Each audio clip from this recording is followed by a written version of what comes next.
If you think that as a tennis player, the only thing you have to do to hit the ball harder is to increase your strength, your power, and your flexibility, well, then you're missing something.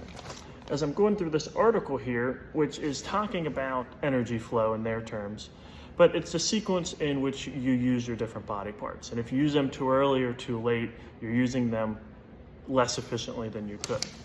So one of the things that this article found, which I find is really interesting, is that if you look at these phases here, you've got ball toss and this is maximal elbow flexion.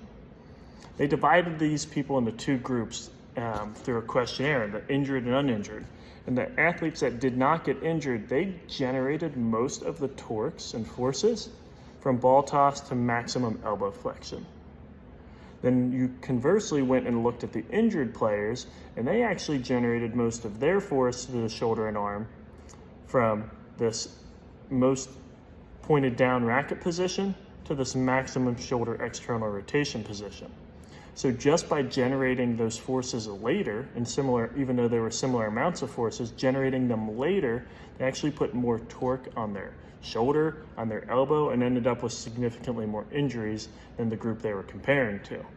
So again, strength is great, flexibility is great, power is great, and those are things I work on with every athlete that walks through the door.